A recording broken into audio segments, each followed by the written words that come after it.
नमस्कार मित्रांनो, tracking take मराठीच्या आणखीन एका व्हिडिओमध्ये आपलं स्वागत आहे. आणि आज माझ्याकडे आहे रेडमी पॅड SE. एक गोष्ट सांगायची तुम्हाला, 15,000च्या वरती जर का ह्याची प्राइस आली तर हे घेऊ नका, दुसरे ऑप्शन चांगले आहेत. पण जर का ह्याची प्राइस 15,000च्या खाली आली, 14,000 14,500, this is an excellent mid range budget tablet. हो, आज याचं अनबॉक्सिंग करणार आहे खास तुमच्यासाठी. रेडमी पॅड SE लिहिलेलं आहे, डॉल्बी ॲटमॉसचा सपोर्ट आहे, मोठा टॅबलेट आहे. बॉक्स मध्ये काय काय येतं बघूया आधी. बरं, डॉक्युमेंटेशन येतं, छोटंसं डॉक्युमेंटेशन, जास्त मोठं नाही. मला कळत नाही हा 4G नाहीये, मग ह्यांनी सिम कार्ड टूल का दिलंय? काय मूर्खपणा आहे हा. सिम कार्डचं स्लॉटच नाहीये, काय करतात काय माहिती. म्हणजे एखाद्या चायनामध्ये हाच बॉक्स असेल, 4G तिथं लॉन्च केला असेल तर तोच बॉक्स इथं आणलेला आहे. बरं, USB Type-C to Type-A charging cable आणि 10 वॉटचा चार्जर येतो. अजून काही आहे का? नाही, बाकी नुसतं सगळं फोप्स आहेत, काही नाही. चला हे ठेवून टाकूया साईडला, टॅबलेटकडे बघूया. छान आहे याचं पॅकेजिंग वगैरे, छान आहे. दिसायला सुद्धा चांगला आहे. हा जो कलर आहे लाईट पर्पल, लाईट व्हायलेट जे काय आहे ते आहे. आणि फुल ॲल्युमिनियम बॉडी आहे आणि जास्त थिक नाहीये. एका हातात ऐको नाही, एका हातात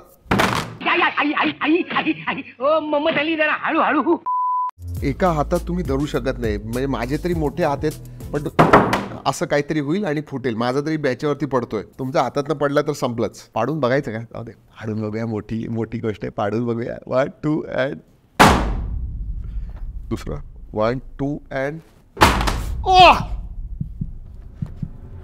नाही, काही झालेलं नाही. बिल्ड क्वालिटी चांगली आहे. त्याचं पोर्ट्स अँड बटन्सचं सांगायचं झालं तर वाह, 3.5mm जॅक दिसतं इथं. 3.5mm जॅक आहे, स्पीकर ग्रिल आहेत, USB Type-C आहे. लेफ्ट हँड साईडला काही नाहीये. वरच्या बाजूला 2 परत स्पीकर ग्रिल आहे, डॉल्बी ॲटमॉस लिहिलेलं आहे, पॉवर ऑन ऑफ बटन आहे. राईट हँड साईडला व्हॉल्यूम रॉकर आहे. आणि काय रे श्रीकांत, तुम्हाला म्हटलंस की सिम कार्ड ट्रे नाहीये, एक्सपॅन्डेबल मेमरी स्लॉट.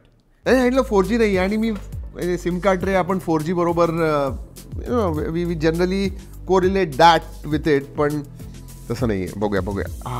अरे बाप रे. ओके, SD कार्ड स्लॉट आहे मित्रांनो. जर का तुम्हाला एक्सपॅन्ड करायचं असेल तर तुम्ही करू शकाल. ओव्हरऑल चांगलं आहे. याचं वजन जर का सांगायचं झालं, आमचं नवीन वेइंग स्केल आलेलं आहे, जरा वजन करूया. 460 470 480 ग्रॅम्स आहे. बरं, काय अजून या ह्याच्यामध्ये बघूया.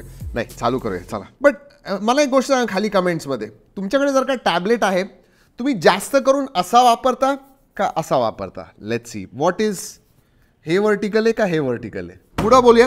ह्याची जी स्क्रीन आहे 11 इंचची स्क्रीन आहे, पण 2K वगैरे नाही. त्यामुळे म्हटलं जर 15,000च्या वरती 2K 1.5K स्क्रीन्सवाले तुम्हाला दुसरे टॅब्स मिळतात, पण 17-18 हजाराला आहे. हा 15,000च्या खाली आला तर मी म्हणेन हा चांगला आहे. 11 इंचचा display which is decent size मी म्हणेन.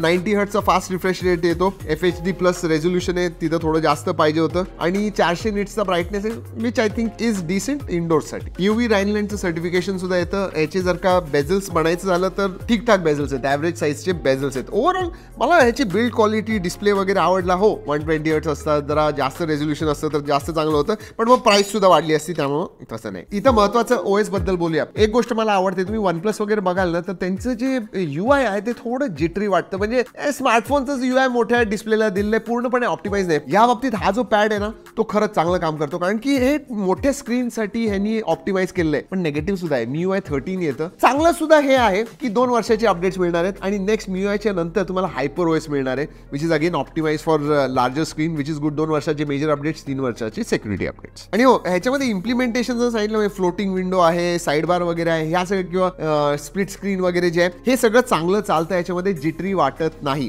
आता स्पेसिफिकेशन बद्दल सांगायचं झालं तर ठीकठाक स्पेसिफिकेशन, इतके चांगले मी म्हणणार नाही. 680 हा 4G प्रोसेसर येतो, Qualcomm Snapdragon 680. त्याचा स्कोर 2,80,000 2,90,000 एवढा येतो, याच्याहून जास्त येत नाही. हो, पण तुम्ही गेमिंगसाठी वापरू शकता याला, लो टू मिड सेटिंग्स वरती. सो तसे गेम्स खेळू शकाल. पण मल्टीमीडिया वगैरे तुम्हाला बघायचं असेल, चांगला आहे. ह्याचे स्पीकर चांगले आहेत, क्वाड स्पीकर्स येतात, डॉल्बी ॲटमॉसचा सपोर्ट आहे. डिस्प्ले डिसेंट ॲव्हरेज म्हणेन, पण मजा येईल. तुम्हाला जर का मल्टीमीडियासाठी पाहिजे तर मजा येईल. एक गोष्ट आहे, 8,000 mAhची बॅटरी आहे, जी नॉर्मल युसेज जर का केला तर दिवसभर जाईल, पण 10 वॉटचा चार्जर येतो. म्हणजे तुम्हाला रात्रभर लावायला लागेल चार्जिंगसाठी. 4, 5, 6 तास तर नक्की लागेल फुल चार्ज व्हायला. तसं याचा जो स्टोरेज टाईप आहे तो UFS वगैरे असतं तर बरं झालं असतं, पण नाही. eMMC स्टोरेज टाईप आहे, LPDDR 4X रॅम टाईप आहे. याच्यामध्ये 3 वेरियंट्स येतात, 4 128, 6 128 आणि 8 128. जो बेस वेरियंट आहे 4 128चा तो बहुतेक 14-15 हजारापर्यंत द्यायला पाहिजे. त्याच्यावरचे जे वेरियंट्स आहेत ते 1,000 1,500 फरक असेल. सगळ्यात वरचा वेरियंट बहुतेक 17-18 हजार होईल. पण 17-18 हजाराचा घ्यायचा आहे तर याच्यामध्ये तुम्हाला 4G मिळत नाही, फक्त तुम्हाला वायफाय वेरियंटच मिळतो. मग मी तुम्हाला OnePlus Pad किंवा रिअलमीचा जो आहे Pad 2 त्याच्याकडे तुम्हाला बघायला सांगेन. कॅमेराबद्दल सांगायचं झालं तर 8 मेगापिक्सेलचा रेअर कॅमेरा येतो.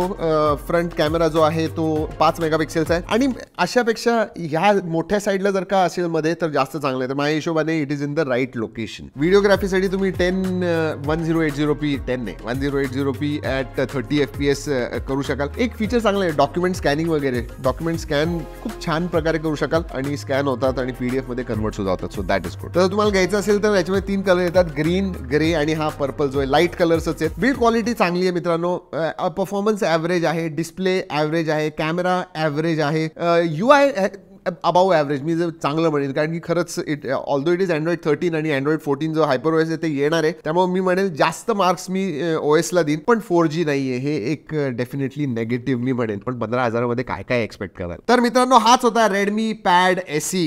कसा वाटला? काही प्रश्न असतील तर नक्की विचारा. I think it is a good buy. जर का 13-14 हजार तुमचं बजेट असेल त्याच्यामध्ये जर का हा बेस वेरियंट किंवा त्याच्यावरचा वेरियंट आला तर this will be a good buy, otherwise no. कसा वाटतं व्हिडिओ? आवडला ना? लाईक करा, सबस्क्राईब करा, आपल्या मित्रांबरोबर शेअर करा. चला या व्हिडिओमध्ये एवढंच. पुढच्या व्हिडिओपर्यंत जय हिंद, जय महाराष्ट्र.